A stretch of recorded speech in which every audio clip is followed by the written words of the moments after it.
1:27 Boston Marathon begins as race marks 10 years since deadly bombing. A dozen former champions and runners from 120 countries and all 50 states were in the field 10 years after the finish line bombing that killed 3 people and wounded hundreds more. Hopkinton, Massachusetts. The fastest and most decorated field in race history left Hopkinton on Monday for the start of the 127th Boston Marathon, with world record holder Eliud Kipchoge leading a field of 30,000 on the 26.2-mile, 42.2-kilometer trek to Copley Square.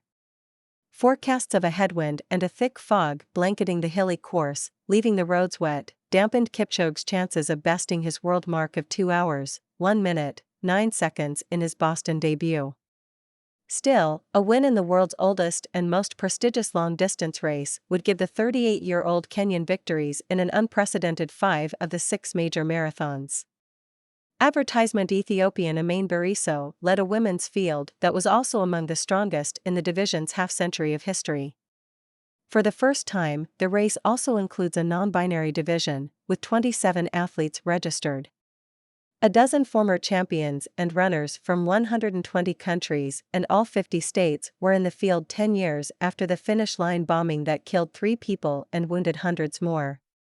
The race also included 264 members of the One Fund community, those injured by the attack, their friends and family and charities associated with them. Advertisement: the city marked the anniversary in a ceremony on Saturday. At the start line on Monday was a robotic dog named Stompy belonging to the Department of Homeland Security. It was trailed by photographers, capturing the peculiar sight.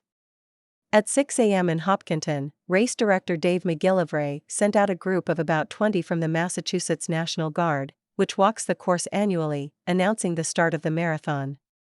He thanked them for their service and wished them well on the course. The wheelchair divisions began shortly after 9 a.m., with the men's and women's elite fields following about 30 minutes later and 3 waves of recreational runners behind them.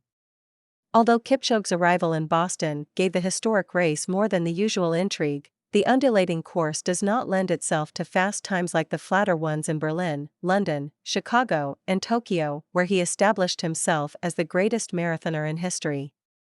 He also ran 26.2 miles in a Vienna park in 2019 in 1 hour, 59 minutes and 40 seconds, the only person ever to break 2 hours in the distance.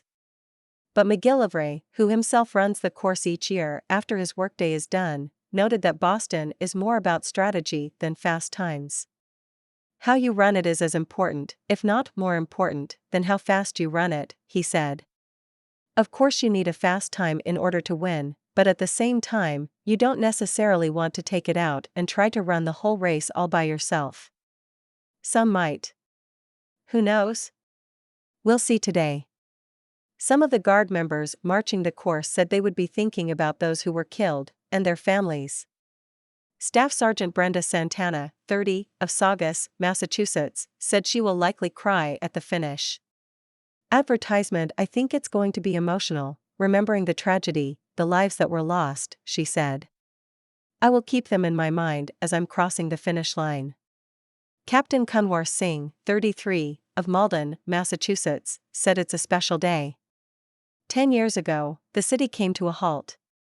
It's an incredibly strong comeback, as a group together, he said. I tell people, never bet against Bostonians.